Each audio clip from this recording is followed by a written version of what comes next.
નમસ્કાર વિદ્યાર્થી મિત્રો, એમજે ટ્યુશન ક્લાસીસમાં ફરીથી તમારા બધાનું હાર્દિક સ્વાગત છે. આજે આપણે ધોરણ 11 અને આંકડાશાસ્ત્ર વિષય જેનું ચેપ્ટર નંબર 9 એના વિશે આપણે ગુણોત્તર શ્રેણી વિશે ચર્ચા કરવાના છે. આના પહેલાના વિડિયોની અંદર આપણે ઉદાહરણ નંબર 13 સુધી ચર્ચા કરી ચૂક્યા છીએ. જો એ વિડિયો તમે ના જોયો હોય તો જોઈ લેવો. આજે આપણે ઉદાહરણ નંબર 15 થી શરૂઆત કરવાના, ઉદાહરણ નંબર 14 થી શરૂઆત કરવાના છે. અને જે વિદ્યાર્થી મિત્રો અમારી ચેનલ ઉપર નવા હોય તો અમારી ચેનલને સબસ્ક્રાઇબ કરજો, વિડિયોને લાઈક કરજો અને આગળ શેર કરજો, જેથી કરીને આવનારા વિડિયો તમને સરળતાથી પ્રાપ્ત થઈ શકે. તો શરૂઆત કરશું ઉદાહરણ નંબર 14 થી. તો ઉદાહરણ નંબર 14 ની અંદર શું કીધું છે એ આપણે જોશું. તો ઉદાહરણ નંબર 14 ની અંદર કીધું છે કે એક વ્યક્તિ વર્ષ 2009 માં બેંકમાં 10,000 રૂપિયા જમા કરાવે છે. એટલે કે 2009 થી શરૂઆત કરે છે તો પહેલા વર્ષમાં 2009 ની અંદર કેટલા રૂપિયા જમા કરાવે છે? 10,000. એટલે આપણને 2009 નું જે આપેલું છે એ આપણા એ બરાબરની કિંમત છે. કેટલી આપી દીધી છે? 10,000. પછી એને એમ કીધું છે 2010 માં કેટલા જમા કરાવે છે? 20,000. તો એનો મીનિંગ કે બીજું પદ આપણને કેટલું આપેલું છે? 20. તો r મેળવવો હોય તો 20 ભાગ્યા કેટલા કરવા પડે આપણે? 10,000. તો આપણને કેટલા મળશે? r બરાબર 2. સમજાણું? પછી એને એમ કીધું છે વર્ષ 2011 માં 40,000 જમા કરાવે. કોઈ એક વર્ષમાં જમા કરેલ રકમ પાછલા વર્ષમાં જમા કરેલ રકમ કરતા કેવી કીધી છે? બમણી. એટલે કે આગલા વર્ષમાં જેટલા જમા કરાયા એના કરતા ચાલુ વર્ષમાં કેવી રકમ જમા કરાવે છે? બમણી. પહેલા વર્ષ એને શરૂઆત ક્યાંથી કરી હતી? 2009 માં 10,000 થી. પછી 2009 માં એને 10,000 જમા કરાયા. 2010 ની અંદર કેટલા જમા કરાયા એને? 20,000. પછી બીજા 2011 માં એને 40,000. એની કરતા એટલે કે દર વર્ષે બમણી રકમ શું કરતો જાય છે? જમા કરતો જાય છે. જો તમારે આ રીતના ના મેળવવું હોય તો તમને બમણી કીધું એટલે બમણી એટલે કેટલું થાય? 2 ગણું. સમજાય છે? તો r બરાબર કેટલા થાય? 2. તો એને શું કીધું છે? તો વર્ષ 2014 માં વ્યક્તિએ કેટલી રકમ જમા કરાવી હશે? હવે અહીંયા 2014 માં વ્યક્તિએ ટોટલ કેટલા રૂપિયા જમા કરેલા છે? બુક શું થઈ જવી જોઈએ? બંધ. એટલે જ આપણે રકમ લખવાનું કીધું. લાવ જલ્દી 2009 થી ચાલુ કરે છે અને ક્યાં સુધી કીધું આપણને? 2014 સુધી. તો 2014 માં એટલે માની લો કે 2009, 2010, 11, 12, 13, 14 કેટલા વર્ષ થયા? 6 વર્ષ. એટલે T6 મેળવવાનું થાય. શું મેળવવાનું થશે? T6. તો n આપણે ar ની શું આવશે? n-1 ઘાત.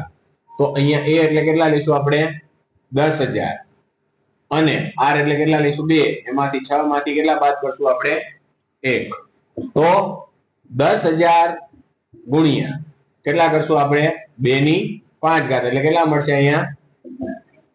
32. તો 10,000 ગુણ્યા કેટલા કરશું આપણે? 32. એટલે 3,20,000. એટલે કે ટોટલ છઠ્ઠા વર્ષે એને કેટલા રૂપિયા જમા થયેલા જોવા મળશે? 3,20,000. દર વર્ષે બમણી રકમ જમા કરાવતો રહે. 2014 ની અંદર એને કેટલા રૂપિયા થઈ જશે ટોટલ એના ખાતામાં? 3,20,000. વ્યાજની કોઈ વાત નથી કરી. ટોટલ કેટલા રૂપિયા થાય સમજાય છે? વ્યાજ સહિત કીધું હોય તો અલગ ગણતરી થાય. અહીંયા તો એના તરફથી કેટલા રૂપિયા જમા થાય છે? 3,20,000. તો આ તો આપણું ઉદાહરણ નંબર 14. હવે જોઈએ ઉદાહરણ નંબર 15. તો એની અંદર ઉદાહરણ નંબર 15 ની અંદર કીધું છે કે એક 50,000 લીટરની ક્ષમતાવાળી પાણીની ટાંકી પાણીથી પૂરેપૂરી ભરેલી છે. એટલે કે પાણીનો ટાંકો છે એ કેટલા લીટરનો છે? 50,000 લીટરનો. જે પાણીથી કેવો ભરેલો છે? પૂરેપૂરો. એટલે એ બરાબર કેટલા આપી દીધા છે? 50,000. શરૂઆતમાં કેટલો ભરેલો હતો? પૂરેપૂરો. સમજાય છે? ખાલી હતો નહીં. એટલે શરૂઆતમાં આપણને કઈ દીધું છે? કેટલા લીટર ભરેલો હતો? 50,000 લીટર ભરેલો હતો. એટલે એ બરાબર કેટલા થયા? 50,000. હવે એને શું કીધું છે?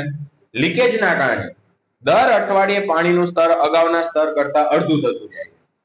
એટલે કે માની લો કે 100% હતું પછી અડધું થાય એટલે કેટલું થાય 50%.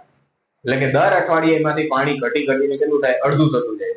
અડધું થાય ને એટલે આર બરાબર શું થાય અડધું નું મિનિંગ શું થાય 1/2. આ કેટલા 1 નું શું થયું અડધું. સમજાણું? તમે 100 ના છેદમાં 50 લખો તો પણ જવાબ શું આવે 1/2 જ આવે. સમજાય છે? તો એટલા માટે આપણે આર બરાબર કેટલા લખી શકીએ? કેમ અડધું લખ્યું? કારણ કે આપણને અગાઉ કરતા કેવું કીધું છે અડધું. એટલે આર બરાબર કેટલું હતું? ઓલામાં બમણું કીધું એટલે આર બરાબર આપણે કેટલા લીધા હતા 2. આમાં આપણને શું કીધું અગાઉ કરતા કેવું થઈ જાય છે અડધું. તો આર બરાબર કેટલા થાય 1/2. હવે એને શું કીધું? એ તો 5 અઠવાડિયા પછી સ્તર કેટલું હશે? નવું પાણી ઉમેરવામાં આવતું નથી. આપણને નોંધની અંદર એવું કીધું છે કાઉન્સમાં કે એની અંદર નવું પાણી ઉમેરવામાં આવતું નથી. તો અહીંયા આપણને એ બરાબર આપી દીધા 5 અઠવાડિયા પછી કીધું એટલે એનો મેં શું થયું T6 થયા. 5મું અઠવાડિયું નથી કીધું. સમજાય છે? એને 5 અઠવાડિયા પછી એટલે 5મું પૂરું થઈ જાય પછી 6ઠા અઠવાડિયા. જ્યારે પણ આવા શબ્દનો યુઝ કર્યો હોય ને તો જેટલા અઠવાડિયા પછી કીધું ને એના પછી એક લઈ લેવાનું. સમજાય છે? અહીંયા 5 કીધું એટલે આપણે કયું અઠવાડિયું લેવાનું T6. તો અહીંયા પણ આપણને શું મેળવવાનું કીધું છે T6 કીધું છે. તો AR ની n-1 તો A એટલે કેટલા લેવાના 50,000 જે શરૂઆતમાં ટાંકી ભરેલી હતી. અને અહીંયા આપણે 1/2 ની કેટલી ઘાત લઈશું 6 - 1. તો સોરી 50,000 ગુણ્યા કેટલા કરશું આપણે 1 ના છેદમાં કેટલા આવશે 5 ઘાત કરશો એટલે 32. જેટલા અહીંયા હતા 2 ની 5 ઘાત કેટલી થઈ હતી 32. તો અહીંયા 2 ની 5 ઘાત કેટલી થશે 32. તો 50,000 ભાગ્યા 32 કરો તો કેટલા આવે છે 50,000 ભાગ્યા કેટલા કરશું આપણે 32. તો કેટલા આવે T6 બરાબર કેટલું પાણી હશે 6 અઠવાડિયા પછી 1562.5 આટલું પાણી જોઈ લેજો હું તો બરાબર છે. તો 15 અઠવાડિયા પછી કેટલું પાણી હશે 1500 લીટર પાણી જેવું રહ્યું હશે. 50,000 માંથી કેટલું થઈ ગયું હશે 1500 6 અઠવાડિયા પછી એટલે કે 5 અઠવાડિયા પછી આટલું જ પાણી રહ્યું હશે. બાકીનું એમને વ્યય થઈ ગયો. ખબર પડી બધાને? લીકેજ ના કારણે છેલ્લે આટલું જ રહેશે. તો આ હતું આપણું 15મું ઉદાહરણ. હવે જોઈએ ઉદાહરણ નંબર 16. કોઈને કઈ પ્રશ્ન થતો હોય રકમ ના સમજાણી હોય કે ન ખબર પડી હોય તો મને કહી શકો છો. કઈ પ્રશ્ન થાય છે? ઓકે. તો હવે 16 માં એમ કીધું છે કે એક શહેરની વસ્તી કેટલા લાખની છે? શરૂઆતમાં કેટલા લાખની આપેલી છે? માની લો કે આપણે થાનગઢમાં રહીએ છીએ તો થાનગઢની વસ્તી કેટલી માની લઈએ આપણે 20 લાખ છે. એટલે કે શરૂઆતમાં 20 લાખ હતી એટલે એ બરાબર કેટલા થાય 20 લાખ. 20,000 ને આ 20 લાખ બરાબર. તો શરૂઆતમાં આટલી હતી. પછી એને શું કીધું છે આગળ વાંચીએ. જો વસ્તી દર વર્ષે 3% ના દરે વધતી હોય એટલે કે દર વર્ષે કેટલા ટકા વધે છે 3%. વસ્તી વધારો કેટલો થાય છે દર વર્ષે 3% વસ્તી વધે છે એટલે કે વધારો થાય છે. એટલે કે 20 લાખમાં શું થાય છે પ્લસ થાય. તો 6 વર્ષ પછી એટલે કે 7મા વર્ષે કેટલી હશે એ આપણને કીધું છે. તો અહીંયા તમારે T2 મેળવવો એટલે કે બીજું પદ તો તમારે શું કરવું પડે નો ખબર પડતી એના માટે. કારણ કે અહીંયા આપણને દર વર્ષે કેટલા ટકા વધારો થાય છે 3% કીધું છે એટલે કેટલું થાય 103 થાય. 103 ભાગ્યા તમે કેટલા કરી શકો છો? કારણ કે 100 ના કેટલા એ 3% કરો એટલે કેટલા થાય 100 ના 3% કરો એટલે કેટલા થાય 3 જ થાય. અને 100 ની અંદર ઉમેરો એટલે કેટલા થયા કેટલા માંથી થઈ એટલે ભાગ્યા કેટલા કરવા પડે એને 100 વાળી એટલે કેટલા આવે 1.03. અને એ રીતના નો મેળવવા હોય તો આ રીતના કે આમાં આપણને કેટલા ટકા કીધું છે T2 આપણે મેળવીએ બીજું પર તો 20 લાખના કેટલા ટકા કરવાના 3% ભાગ્યા કેટલા કરવાના 100 ટકાવારી હોય એટલે. તો તમે અહીંયા 20% કરશો અને ભાગ્યા કેટલા કરશો 100 એટલે 60,000 નું શું થાય છે દર વર્ષે વધારો. એટલે આ ઉમેરવાના થાય તો 20 પ્લસ કેટલા કરવાના 20 લાખ પ્લસ 60,000 એટલે વસ્તી કેટલી થઈ 20,60,000 આપણને આટલા થયા. તો બીજાના છેદમાં શું હોય આપણું પેલું હોય તો પેલું કેટલું હતું 20 લાખ, એટલે ભાગાકાર કરશો ને એટલે આ જ જવાબ આવે 1.03. કેટલા આવે છે?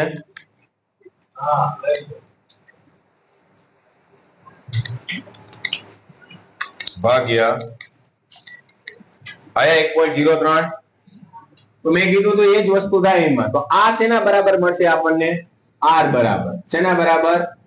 આ આપણા જે t1 છે ને આ શું છે t2, એટલે r બરાબર 1.03. તમારે આ વસ્તુ ન કરવી તો મેં તમને કીધું કે 100 ના કેટલા ટકા કરવાના? 10%. એટલે સોરી 3%. એટલે કેટલા થી 103 એને ભાગ્યા કેટલા કરવાના? 100, એટલે 1.03 ભાગ્યા તમે 100 કરશો એટલે 1.03. આ કરવું નહીં કરતા ઈ કરીને આપો. સારું, સમજાણું? હવે આ ખબર પડી. હવે આપણે સૂત્ર મૂકી દઈએ કે અહીંયા આપણને કેટલા વર્ષ પછી કીધું છે? 6 વર્ષ પછી, એટલે t7 મેળવવાનું. t7 બરાબર ar ની n - 1. તો a એટલે આપણે કેટલા લઈશું? 20 લાખ, બરાબર. હવે એને ગુણ્યા આપણે કેટલા કરશું? 1.03 અને એની 7 - 1, તો 20 લાખ. એક ની તમે 6 ઘાત 1.03 ની 6 ઘાત કરો, 1.03 ગુણ્યા 1.03 ગુણ્યા 1.03 ગુણ્યા 1.03 ગુણ્યા 1.03 ગુણ્યા 1.03 એટલે કેટલા મળશે તમને? 1.9405. આટલા લઈએ, 4 આંકડા લઈએ. એને ગુણ્યા કેટલા કરવાના? 20 લાખ. તો આપણને કેટલી મળે છે? t7 બરાબર 7 વર્ષ 6 વર્ષ પછી કેટલી મળશે?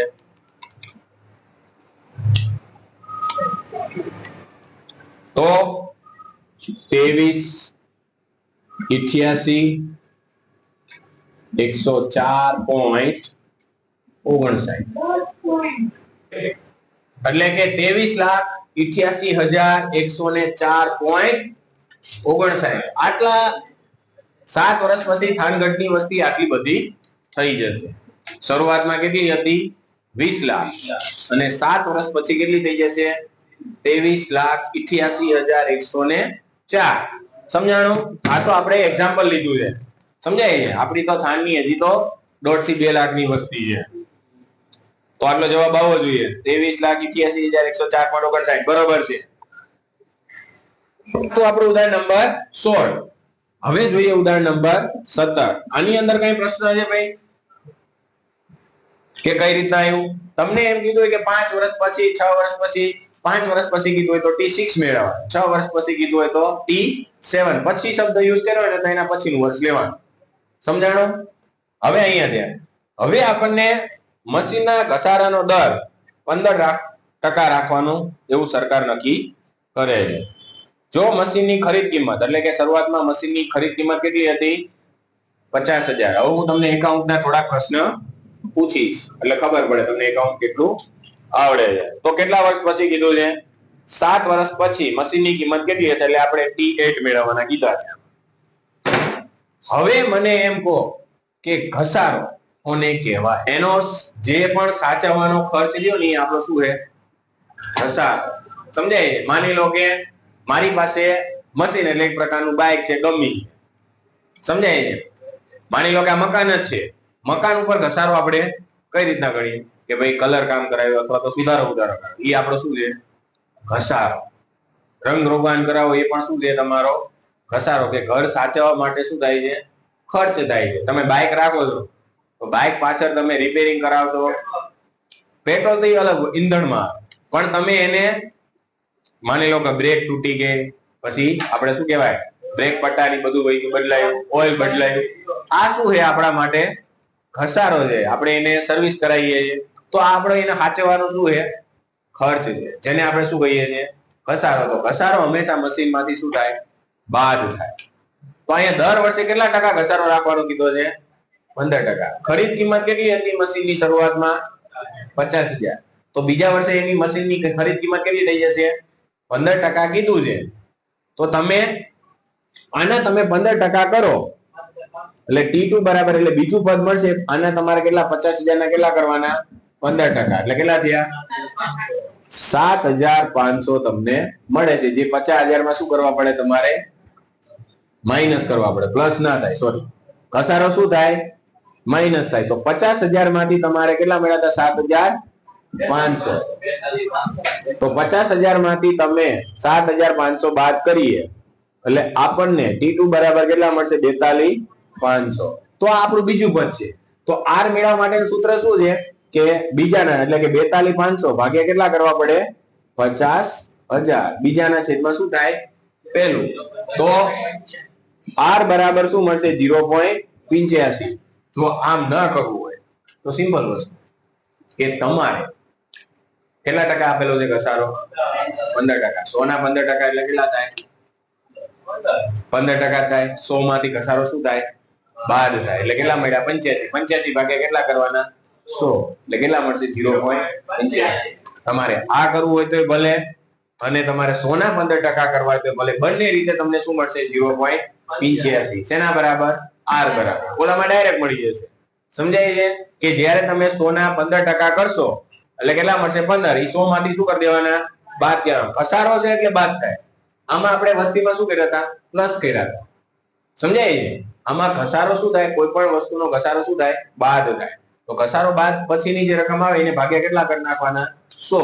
તો આપણે અહીંયા 100 ના 15% કરીએ એટલે 15 મળે. 15 આપણે 100 માંથી 15 બાદ કરશું એટલે 85. 85 ભાગ્યા કેટલા કરવાના?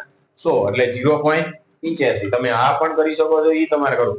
હવે આપણને R અને A મળી ગયા છે. હવે આપણને એમ કીધું કે 7 વર્ષ પછી એટલે આપણે શું મેળવવાનું થાય? T8. તો AR ની n-1. હવે R એટલે આપણે 50,000 શરૂઆતમાં આપેલા અને 0.85 અને અહીંયા 8 - 1. તો 50,000 0.85 અને એની 7 ઘાત કરીએ તો 0.85 ગુણ્યા 0.85 0.85 ગુણ્યા 0.85 ગુણ્યા 0.85 0.85 એટલે તમને મળશે 50,000 ગુણ્યા 0.32 06 આટલા રાખીએ. અથવા તો તમારે હે ને ચોપડીનો જવાબ લાવવો હોય ને તો એને જેટલા આયા ને એને ગુણ્યા કેટલા કરી નાખવાના? 50,000. આને ગુણ્યા કેટલા કરી નાખવાના? 50,000. જે જવાબ આવ્યો ને કેલ્સીમાં તમારે 6-7 વખત ગુણાકાર કરતા એટલે કરી નાખવાના. એટલે તમને મળશે કેટલા ખબર છે? T8 બરાબર 16,028.85. અને જો આનો ગુણાકાર કરશો ને તો આ રીતના નહીં મળે. થોડોક આંકડામાં શું આવશે? 13 આવશે. તમારે એકદમ એક્ઝેક્ટ નંબર તમારે લાવવો હોય તો આનો ગુણાકાર આ રીતના કરશો તો જવાબ નહીં આવે. તમારે જોવું જોઈ લેજો. પછી એમ કહેશો સાહેબ જવાબ આવ્યો નહીં. એટલે તમારે જ્યારે ગુણાકાર કરો ને કેલ્સીમાં એની સાથે શું કરી નાખવાના? ગુણી નાખવાના. આનો ગુણાકાર કરશો ને એટલે 16,030 આવશે. સમજાય છે? પણ જો તમારે ચોપડીનો જવાબ લાવવો હોય તો આના આપણે કેટલી ઘાત કરી હતી? 7. 7 ઘાત આવી જાય ને એટલે કેલ્સીમાં શું કરી નાખવાના? એને ગુણ્યા કેટલા કરી નાખવાના? 50,000. એટલે આ તમને જવાબ મળશે. સમજાણો? તો આ હતું આપણું ઉદાહરણ નંબર 17. ઓકે, જોઈએ ક્યાં હે ઉદાહરણ નંબર શું છે?